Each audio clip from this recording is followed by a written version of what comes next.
Glória a Deus. Abra tua Bíblia aí comigo, antes que você se assente, em Atos. Eu quero ministrar algo que está no meu coração esses dias. Eu ministrei isso na sexta-feira, lá no MAC, e isso tem queimado dentro do meu coração. Amém? Amém. Atos 9, a partir do verso 36. Em Jope havia uma discípula chamada Tabita, nome este que traduzido é Dorcas. Ela era notável pelas boas obras e esmolas que fazia. Aconteceu que naqueles dias ela adoeceu e veio a morrer. Depois de a lavarem, puseram o corpo no quarto do andar superior. Como Lida ficava perto de Jope, os discípulos ouviram que Pedro estava em Lida. Enviaram-lhe 2 homens com o seguinte pedido: não se demore em vir até nós. Pedro aprontou e foi com eles. Quando chegou lá, eles o levaram ao quarto do andar superior. Todas as viúvas o cercaram, chorando e mostrando túnicas e vestidos que Dorcas tinha feito, enquanto estavam com elas. Mas Pedro mandou que todos saíssem, ajoelhou e orou, e depois voltou-se para o corpo e disse: Tabita, levanta-te. Ela abriu os olhos, e vendo Pedro, sentou-se. E ele, dando-lhe a mão, ajudou a ficar em pé, e chamando os santos, especialmente as viúvas, apresentou-lhe a viva. Isso se tornou conhecido em toda a cidade de Jope, e muitos creram no Senhor. Pedro ficou em Jope muitos dias, na casa de um curtidor chamado Simão. Amém? Amém. Pai, muito obrigado pela tua palavra, por tudo que o Senhor, Pai, já tem ministrado ao nosso coração nesse culto. Continua, Deus, e ministra sobre nós, em nome de Jesus. Amém. Amém. Pode se sentar, amém? Glória a Deus. Nós estamos no mês da maturidade, como a bispa acabou de falar. Nós tivemos o mês em que o Senhor nos ativou com estratégias, e agora estamos no mês de vivermos aquilo que fomos ativados. Maduros vivem daquilo que o Senhor traz, a estratégia, e a gente começa a entender aquilo que o Senhor tem para nós. Entendemos aquilo que o chamado de Deus para as nossas vidas. Nós, como igreja, temos que entender o que o Senhor tem nos chamado, aquilo que o Senhor tem colocado você. Eu não sabia, não tinha visto nada sobre esse tempo da bispa trazer a visão da igreja, e isso é tão maravilhoso, é tão bom. É a direção correta de trazer a visão, de ativar você para aquilo que é igreja. Hoje a gente tem vivido dias em que o povo não sabe o que é uma igreja. Essa semana mesmo eu falei com um casal e disse isso para eles. Um casal que está tanto tempo na casa de Deus, um casal até que são pastores, mas eu disse para eles: vocês não entendem o que é igreja. Vocês não entendem aquilo que é igreja, como é fazer parte do corpo, como é estar ligado ao corpo, como é ser maduro para estar ligado ao corpo, como é entender o chamado que o Senhor tem para as nossas vidas. E isso é maravilhoso. E esse texto tem tudo a ver com isso, a mostrar às pessoas, a mostrar como que Deus espera e aquilo que Deus espera de nós. Esse texto é lindo, daquilo que o Senhor fala, da cura de uma mulher, da cura de Tabita ou Dorcas, né? Traduzido o nome. Então você vai pegar o nome dela e você vai ver como o milagre se estabeleceu sobre a vida daquela mulher, como o Senhor foi e como Pedro foi usado como instrumento. Mas muito mais do que o milagre de uma mulher que era uma serva de Deus, uma mulher que abençoava o povo, uma mulher que fazia da sua vida um grande exemplo. Há muitas coisas nesse texto, há muitas considerações ali. A primeira coisa que eu queria estar falando é: Dorcas é a única mulher no Novo Testamento em que o Senhor a chama de discípula. Nenhuma outra teve. A Bíblia fala discípula Dorcas. Ela era discípula de Jesus. A Bíblia fala de tantas mulheres, a Bíblia fala de muitas mulheres.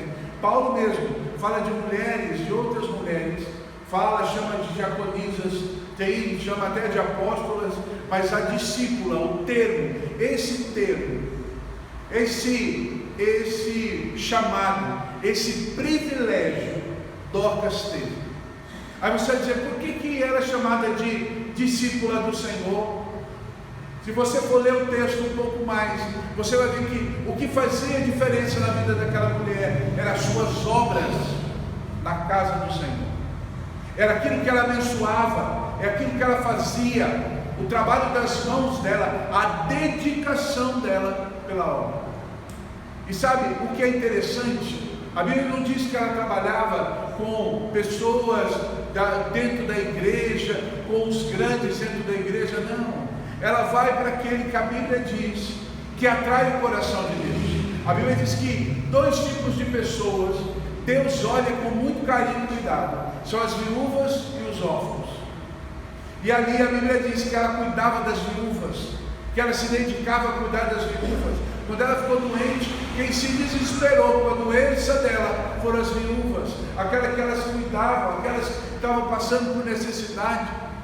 Sabe, queridos, a figura de Dorcas, ela é a figura da igreja hoje. Você precisa ser aquele que vai cuidar dos necessitados. Amém. Nós somos chamados para essa verdade. Nós estamos vivendo hoje dias de uma igreja egoísta, de uma igreja que olha só para ela. Nós perdemos os dias, nós perdemos a visão de olhar para o outro que necessita. Sabe, às vezes dentro da igreja, você vê pessoas que vêm à igreja só por causa do problema dela. Ela vem porque ela tem um problema. Ela não vem porque ela está aqui, ela vem por causa do problema dela. Então, se o problema dela resolver, então ela fica de boa e não esquece que o chamado principal para nós não é só resolvermos os nossos problemas, mas ir trabalhar e fazer aquilo que o Senhor mandou. Amém. Sabe, queridos, quando nós cuidamos das coisas de Deus, Deus cuida das nossas coisas. Amém. Há muitos que não vivem milagre porque não conseguem abrir mão para abençoar o outro. Eu vejo pessoas que vivem vidas miseráveis porque não conseguem abençoar outras pessoas, não conseguem abrir mão, não conseguem pagar preço. Sabe, eu sou de um tempo em que a gente saía de casa mais cedo para ir buscar o amigo para ir para a igreja. Que ia lá, pedia para os amigos, perguntava, convidava as pessoas para ir na igreja e passava na casa deles para virem junto.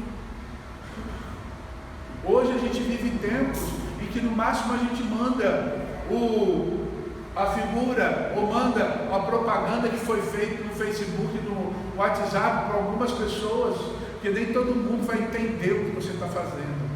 Aí manda e a gente acha que a gente está evangelizando. Queridos, é muito mais do que isso. Nós temos que mergulhar naquilo que o Senhor chamou a gente. Homens e mulheres maduros são que entendem o seu chamado e a sua posição. Nós somos chamados para sermos bênção na vida dos outros.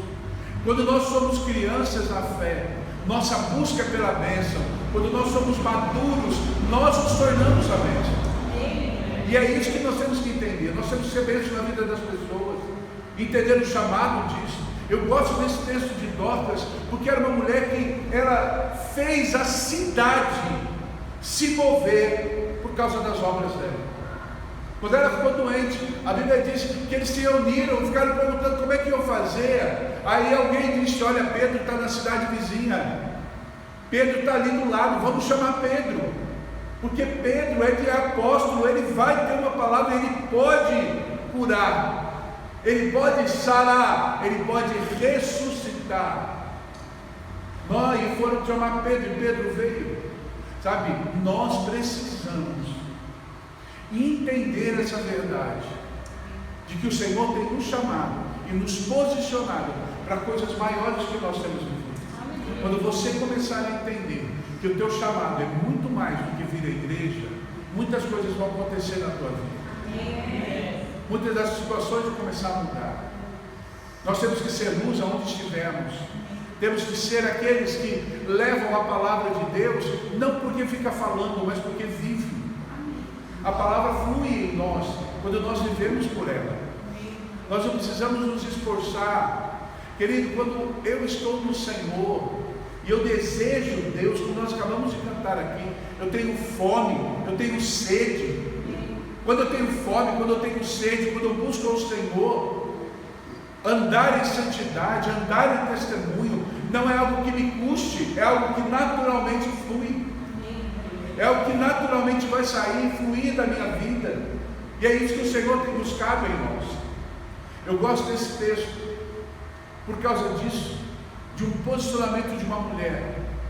Mas sabe, a Bíblia ela é rica nos seus detalhes, e ela é rica nas suas maneiras de colocar, e como Deus gosta de esconder tesouros, e Ele mesmo revela os tesouros aos seus filhos. Amém? E uma das coisas lindas desse texto é o nome da Dorcas. A Bíblia diz, e é um detalhe que a Bíblia mostra o nome dela grego e mostra o nome dela hebraico, mas a tradução do nome dela é gazela. Gazela. O nome dessa mulher queria dizer gazela. Aí quando você para e fala assim, mas por que uma mulher que faz a obra de Deus, uma mulher que a Bíblia chama de discípula, tem o nome de gazela? E aí é o grande segredo. Quando a gente fala de deserto, a primeira figura que vem na nossa cabeça de um mamífero é o camelo. E a gente acha que no deserto só tem camelo, né? Eu confesso para você que eu achava que existiam poucas criaturas no deserto e que uma das grandes criaturas que tinha era camelo. Para mim tinha camelo e depois tinha lagarto. Havia cobra, escorpião, né? Mas não é. Há alguns animais, alguns mamíferos que vivem no deserto. E por incrível que pareça, existe uma gazela chamada gazela do deserto, que é exatamente o que o nome de Dorcas quer dizer: gazela no meio do deserto. Amém? Está entendendo? Amém. E tem três características que essa gazela tem, diferente de todos os animais da terra. Três coisas essa gazela tem nela para sobreviver no deserto. Amém? Primeira coisa que essa gazela faz, em dias difíceis, em dias no deserto em que o sol está muito forte, ela concentra todo o líquido que há no corpo dela, dentro dela, no centro dela.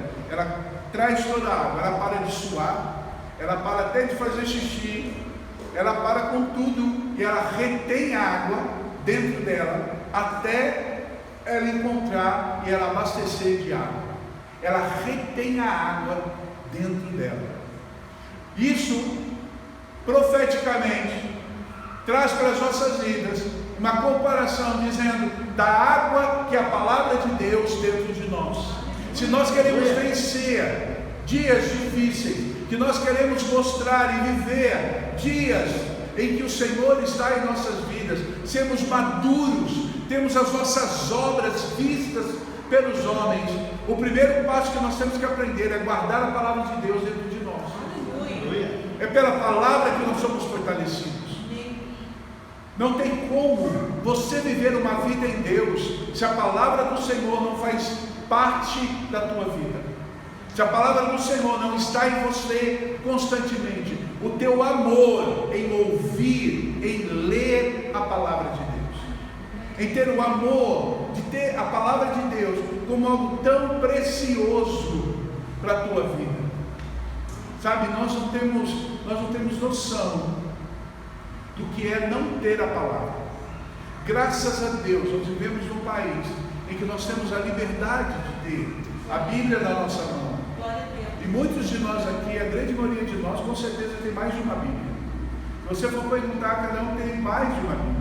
Eu tenho muitas Bíblias, fora as que eu tenho, que eu compro, tenho uma ou outra que eu comprei, aí as pessoas me dão Bíblias. E eu tenho um monte de Bíblias. E eu fico pensando assim, Senhor, como pessoas dariam tudo para ter pelo menos uma Bíblia dessa. Pessoas que desejam amar, e nós não amamos. Nós não lemos, nós não temos a palavra de Deus dentro de nós.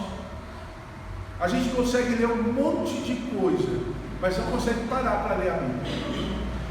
Não consegue parar, e a palavra tem que estar em nós. Não só ler, mas receber a palavra com profundidade utilidade em nossas vidas.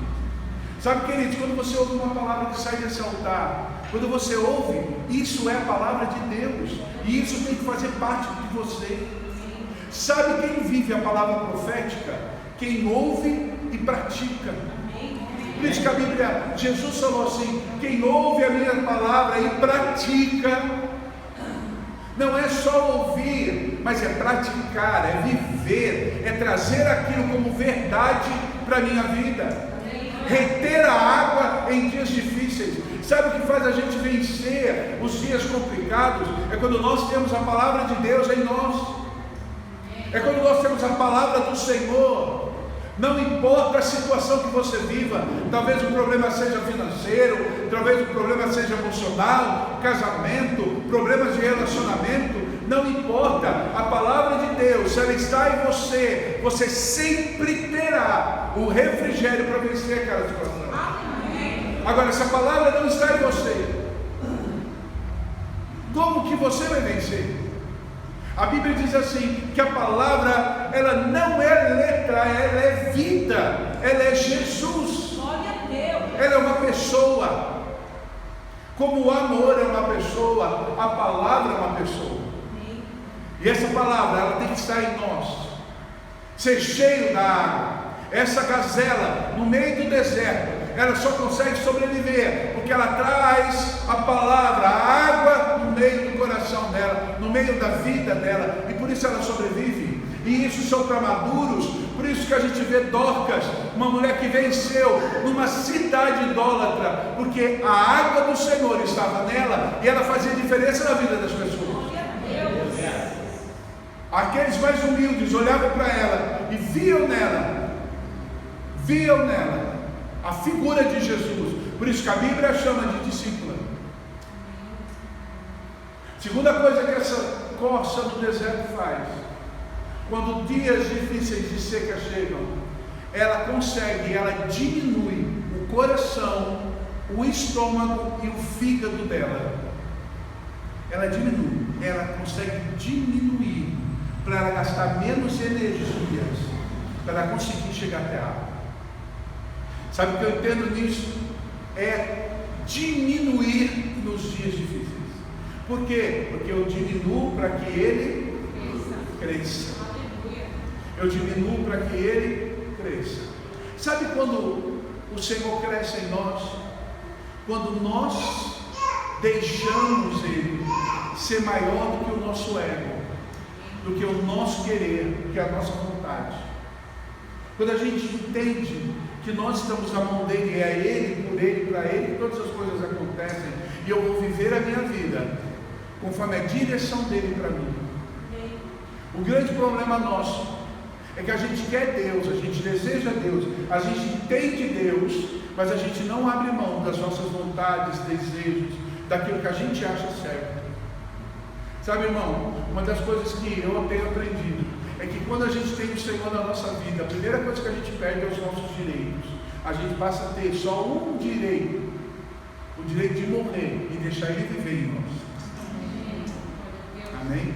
Igreja não é um lugar de ficar buscando direito. Onde você busca direito é no fórum.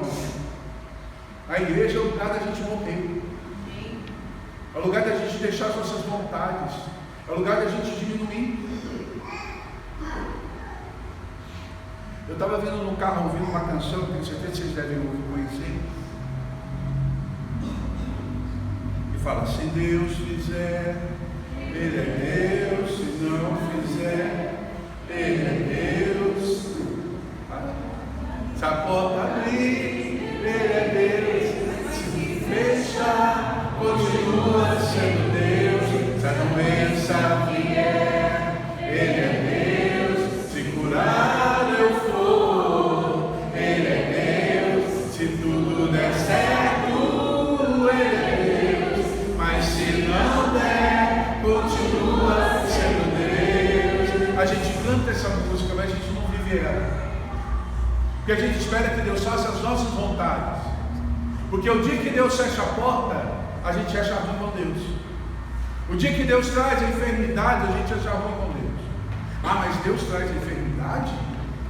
Deus pode trazer a enfermidade? Irmão, não é uma questão de Deus trazer ou não trazer, é uma questão de Deus permitir ou não permitir, é uma questão da tua vida diante dele. Que muitas vezes Deus vai ter que usar meios para nos atrair a Ele. E entre os meios que Deus pode nos atrair é permitir que a enfermidade nos toque. Porque muitas pessoas só conseguem estar na casa de Deus se há algo afligindo a vida dela, porque ela ainda não conhece um Deus que dá prazer de estar na frente dele.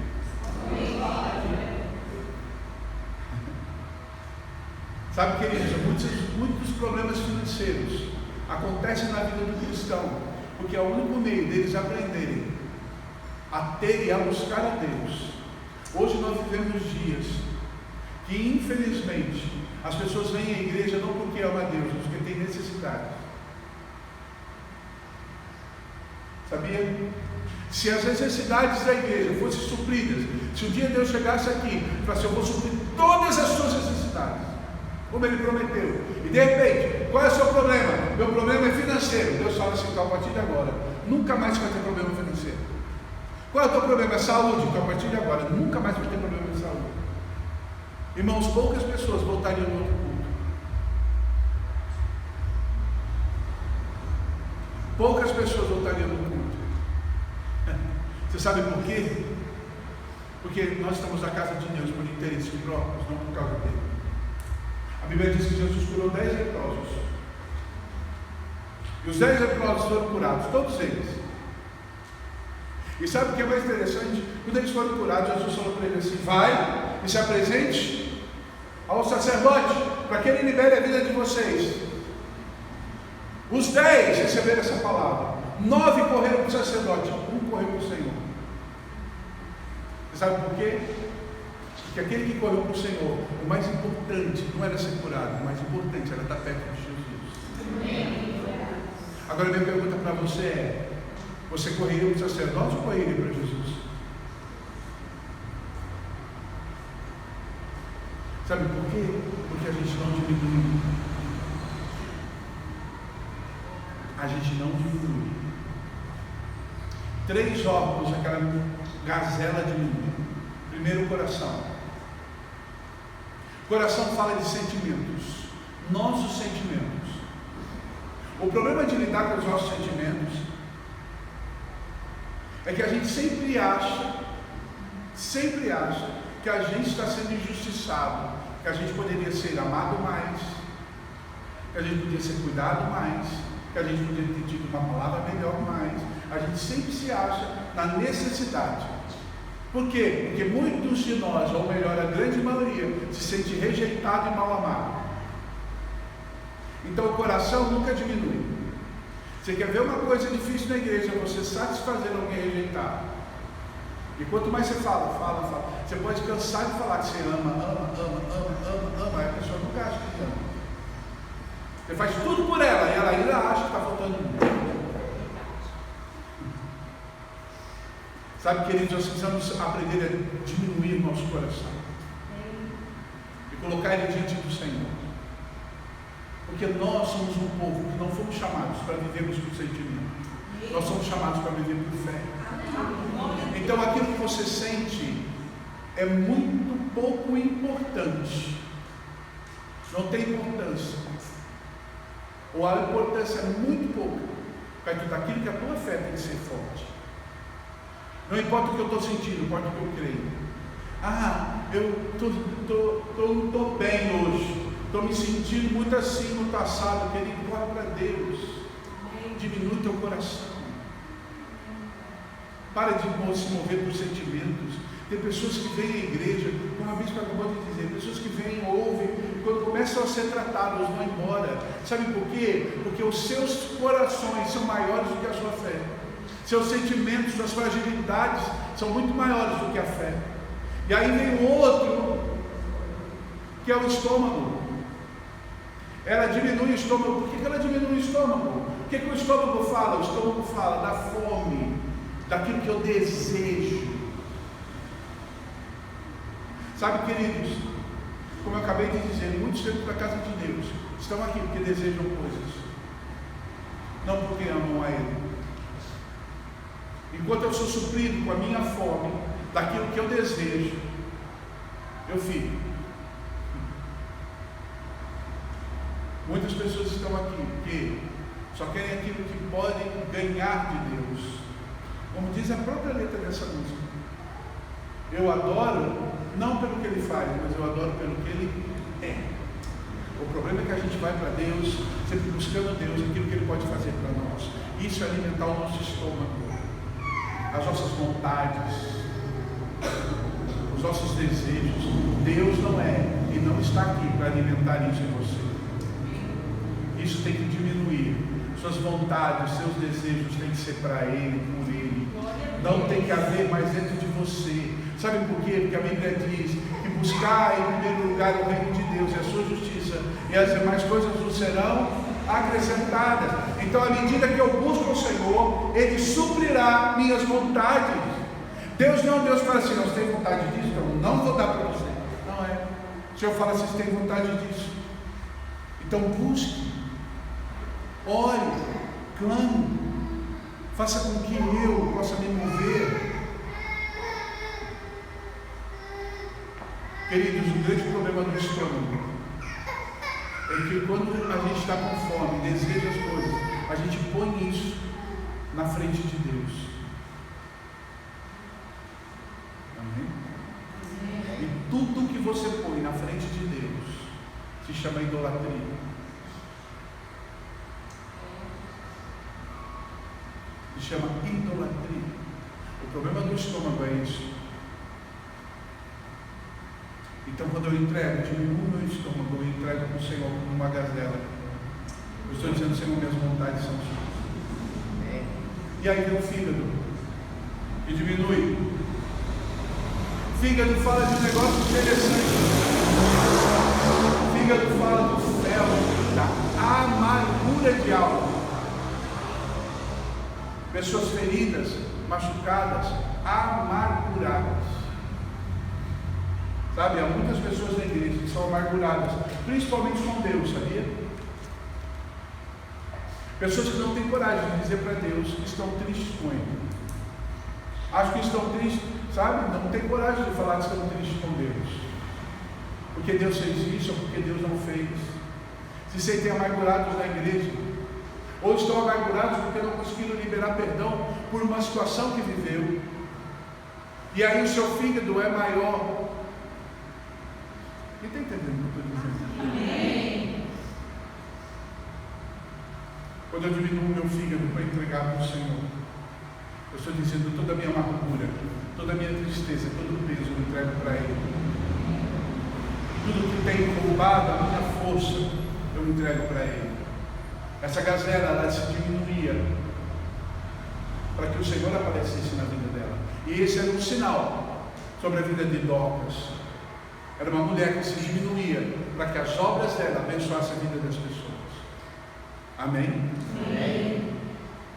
Terceira coisa que eu quero falar sobre esse animal,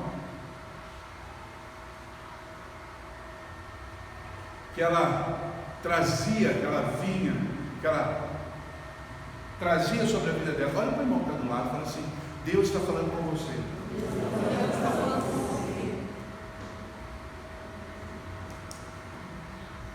Eu gosto quando eles pegam o corpo de Dorcas, eles lavam o corpo de Dorcas, colocam o corpo de Dorcas na parte superior, no apêndice superior, no cômodo de cima. Sabe, numa casa em Israel, quando esse cômodo em cima era um lugar de privilégio, era um lugar que eles faziam para que a pessoa de maior importância ficasse. Quando a mulher, a sunamita, fez um quarto para Eliseu, a Bíblia diz que ela fez a parte superior da casa dela, era em cima.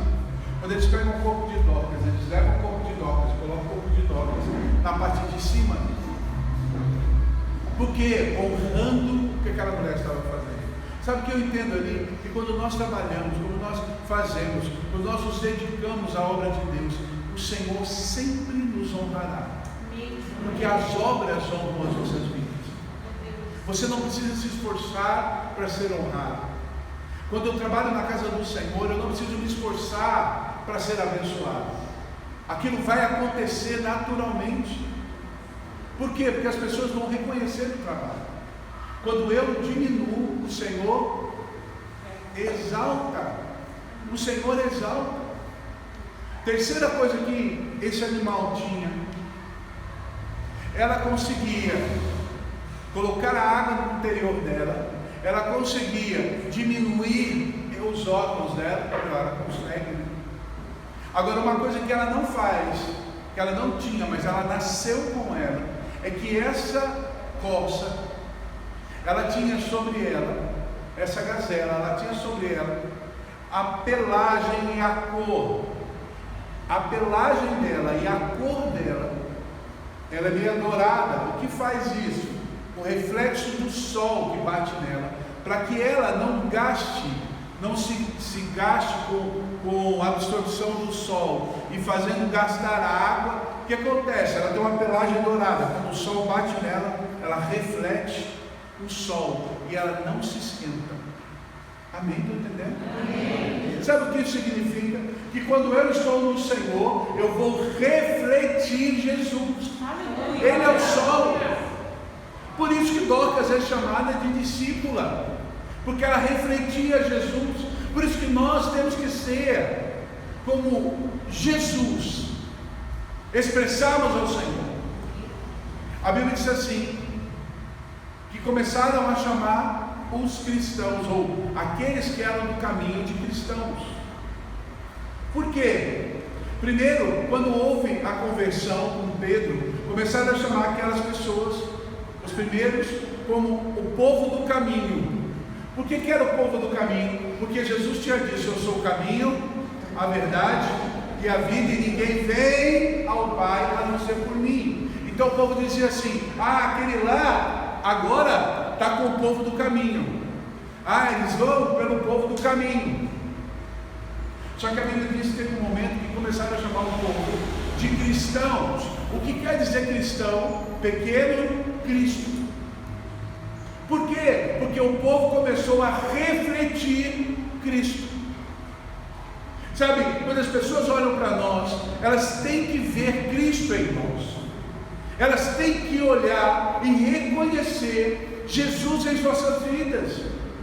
Porque esse é o papel nosso na terra. Refletirmos ao Senhor. Sermos aqueles que refletem a Ele. Sermos pequenos cristos, sermos cristãos.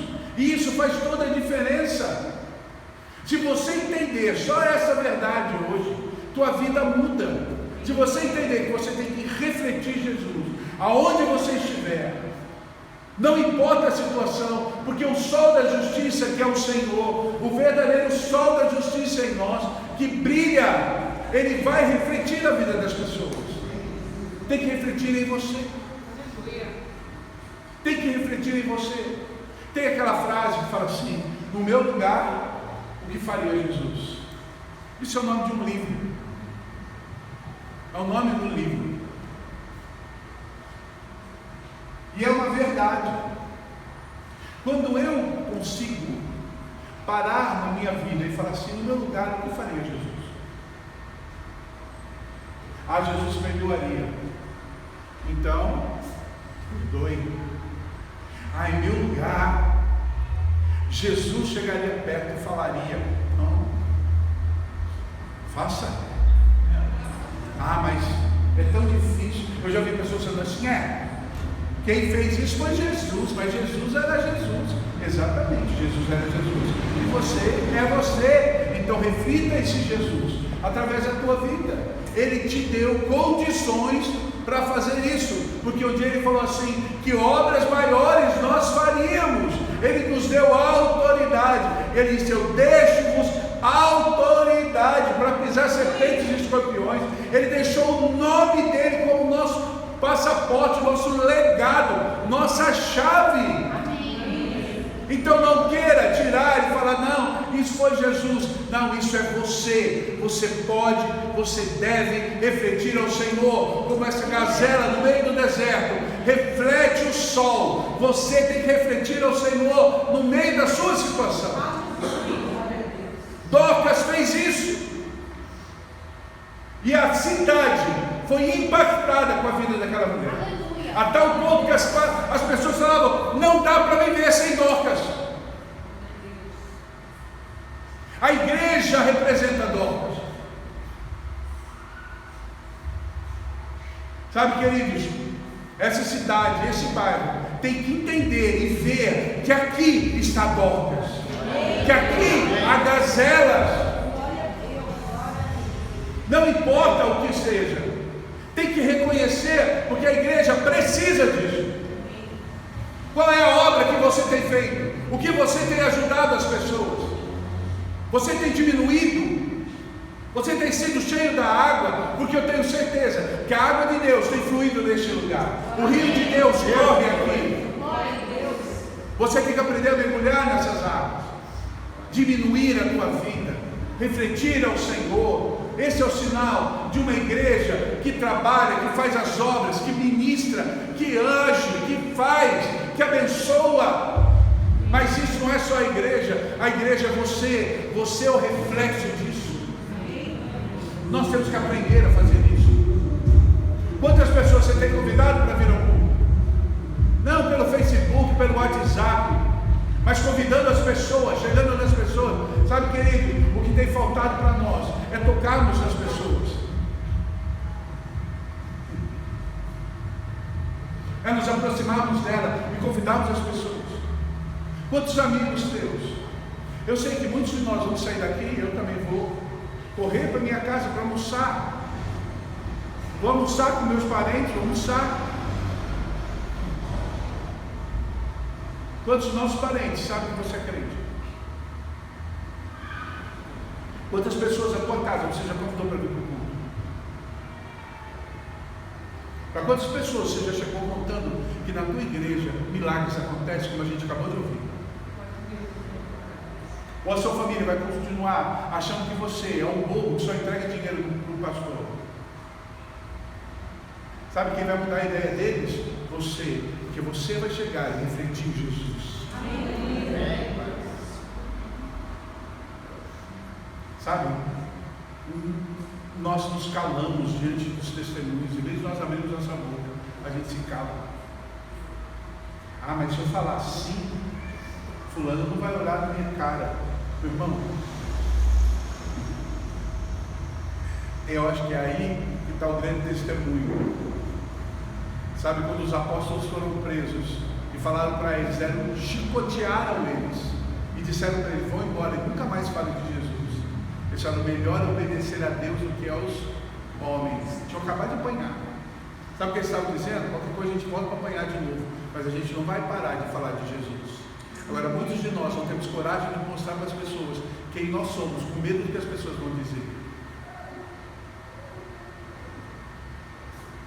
Essa semana eu fui no velório de uma mãe de uma pastora lá da igreja, uma senhorinha de 80 e poucos anos.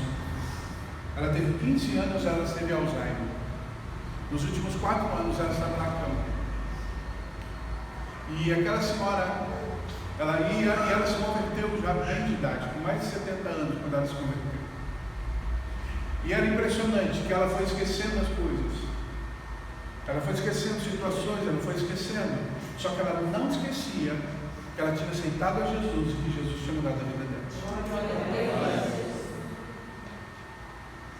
Ela não esquecia.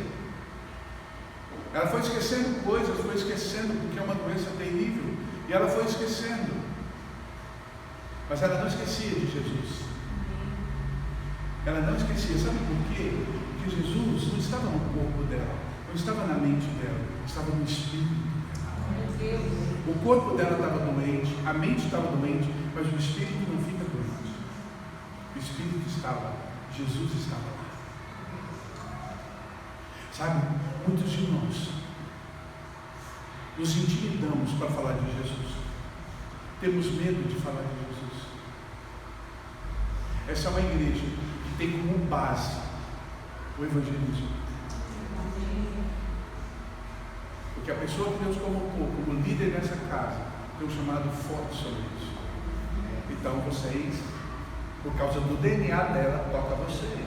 Então é uma igreja que precisa ter como base evangelizar.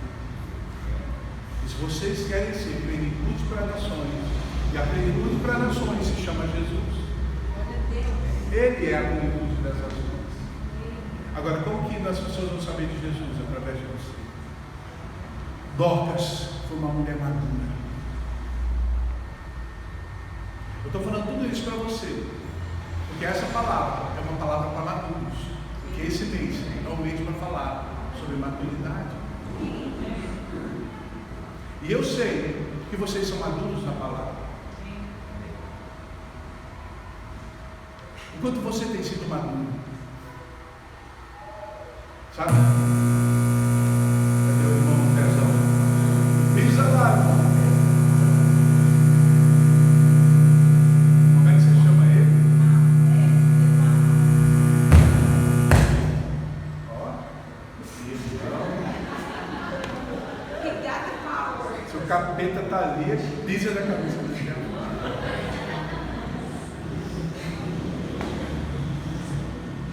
A maturidade, ela tem que fazer parte da nossa vida, porque ela faz parte do nosso crescimento. Nós vamos crescendo, é como uma criança. A criança, você tem que ter paciência com ela. Ela vai crescendo. E à medida que ela for amadurecendo nas coisas que você vai ensinando, ela vai crescendo, vai amadurecendo. Aí chega uma hora que você vai chamando a atenção quando ela erra de novo, não é assim? Como assim? Você ensina a criança. Você vai ter maior paciência com ela, ensinando ela a comer com a colher. Os primeiros dias que você vai ensinar, ela deixa comida toda em volta do prato, né? Cai tudo quanto é lugar, mas na boca dela. Mas você tem que ter paciência, de ensinar, de fazer, ensina uma vez, duas vezes. Aí tem dia que ela vai, ela come direitinho. Aí o dia que ela come, você fica feliz da vida, não é assim? Ah, porque ela comeu bonitinho. Agora, se no outro dia ela derrubar a comida fora do prato, você vai falar para ela: por que você está fazendo isso? Você já aprendeu a fazer direito. Eu não jogo comida fora do prato, você já aprendeu a comer. É ou não é assim? Sabe por quê? Porque ela amadureceu, ela venceu aquela fase. Então agora, se ela fizer errado, você chama a atenção dela. Por quê? Porque agora ela já sabe fazer. O que Deus faz com a gente, Deus vai nos ensinando a vencermos fases. Imaduros são aqueles que vencem fase e já entram em outros desafios para vencer outras fases. Então, não é tempo de voltar às coisas velhas de criança. Não é hora de voltar. Paulo diz assim: quando eu era menino, pensava como menino, agia como menino, fazia coisas de menino, mas depois que eu cresci, eu deixei as coisas de menino. Então, a nossa maturidade, ela está ligada àquilo que nós vamos vencendo. Então, por quê? Vencendo o quê, apóstolo? Vencendo os desafios, os confrontos, as provações que Deus traz às nossas vidas. Maduros são aqueles que vão vencendo as provações, vencendo as dificuldades, e vão passando, porque eles vão amadurecendo. Para quê? Para serem testemunhos vivos para os outros que estão vindo. Quando entrar gente nova, pessoas novas aqui, vão olhar para vocês e esperar de vocês maturidade.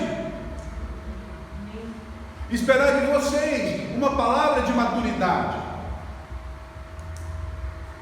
A Bíblia fala que as viúvas mostraram para Pedro vestes, roupas que Dorcas tinha feito. Vestes, roupas na palavra de Deus. Fala da identidade das pessoas. Sabe o que Dorcas trazia para a vida daquelas pessoas? Identidade de Cristo. Quando os novos entrarem aqui, eles vão ter que entender e ver a identidade de Cristo em vocês. Entender essa verdade, começar a caminhar junto com você. A maior dificuldade para a nossa caminhada, sabe, queridos, preste atenção numa coisa: maduros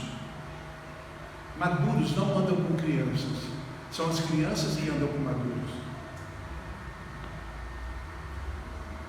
Amém? São elas que têm que andar com você e não você com elas. que isso quer dizer? Quem conduz as crianças são os maduros.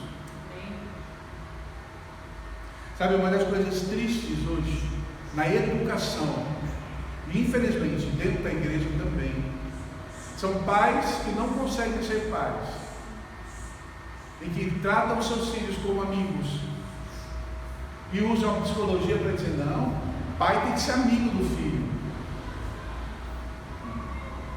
Vocês sabem, Felipe é um filho para mim, e o Felipe anda comigo bastante, e às vezes ele fala, às vezes numa conversa, ele fala, não, meu amigo, eu falo, eu não sou seu amigo.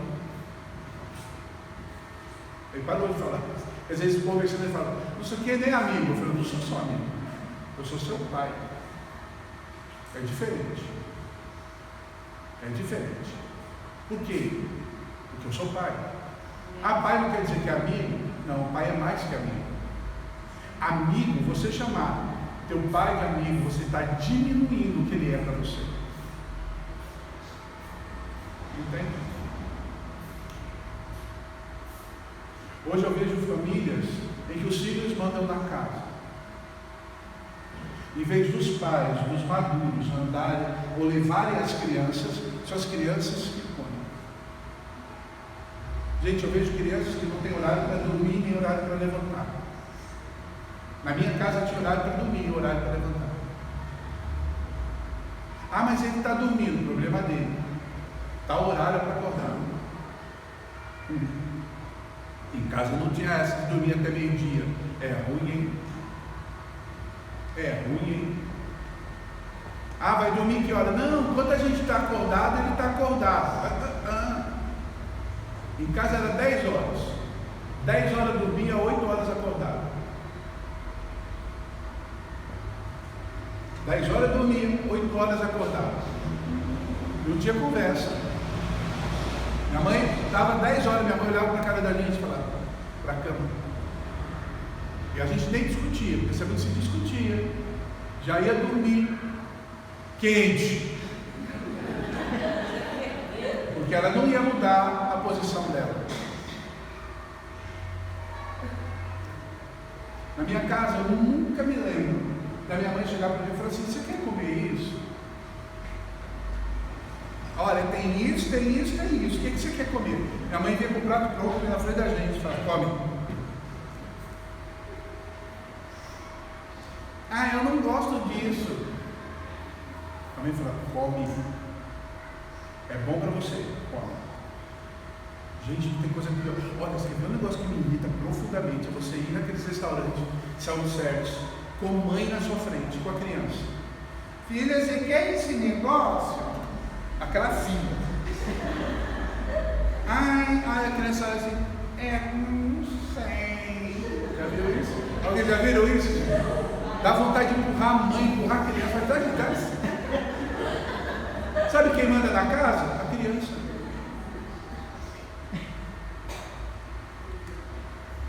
Agora, por que eu estou dando esse exemplo? Eu não vou falar disso, porque hoje eu não vim falar disso. Eu estou falando de maduros e crianças. Sabe que você precisa aprender dentro da igreja? Que os maduros são aqueles que vão dar exemplo para as crianças. É sentar do lado. Começou a falar alguma coisa, tal que você vê que é infantil. Tenha discernimento, corrija. Está errado, o que você está dizendo está errado. Isso não é de Deus.